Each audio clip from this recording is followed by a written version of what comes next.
पूरे परिवार का कत्ल, फिर गैंगरेप। अब 15 साल बाद 11 दोषियों की रिहाई। बिल्किस बानो ने की फैसला पलटने की मांग। –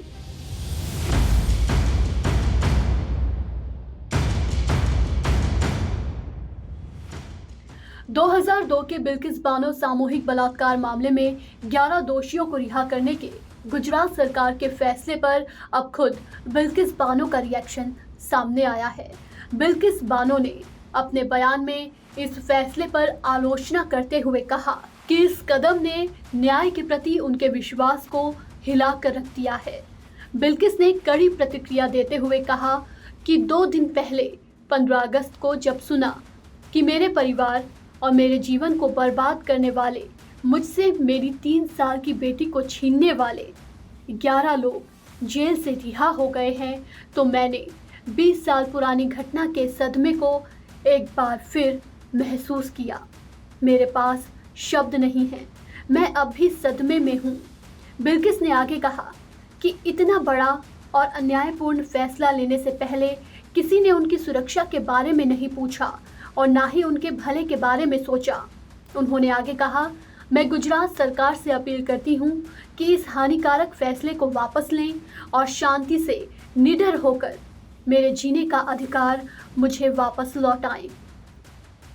बिल्किस बानो का कहना है कि उनके जैसी बहुत सी महिलाएं हैं जिन्हें अपने साथ हुई यातना में कोर्ट से न्याय की दरकार है, लेकिन ऐसी औरतों को अब ठेस लगेगी।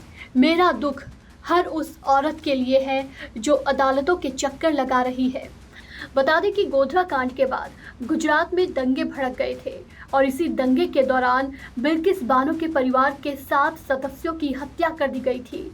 दंगाइयों की भीड़ बिल्किस के घर में घुसी और निर्ममता से उसकी आंखों के सामने ही पूरे परिवार को एक एक कर खत्म कर दिया।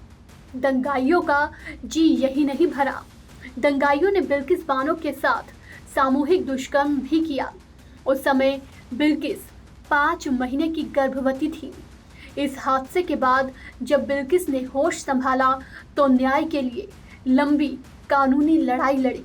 उसके दोषियों को उम्र कैद की सज़ा सुनाई गई थी, लेकिन अब उन्हें गुजरात सरकार ने जेल से रिहा कर दिया है। सभी दोषी 15 साल से ज़्यादा वक्त तक जेल में सज़ा काट चुके हैं और इस आधार पर इनमें से एक अभियुक्त राधेश्याम शाह ने सज़ा में रियायत की गुहार लगाई थी। शीर्ष अदालत ने गुजरात सरकार को उनकी सज़ा माफ़ करने के मुद्दे पर गौर करने का निर्देश दिया था, जिसके बाद सरकार ने एक समिति का गठन किया। इस पैनल की जांच रिपोर्ट के बाद दोषियों को 15 अगस्त के दिन जेल से आज़ाद कर दिया गया।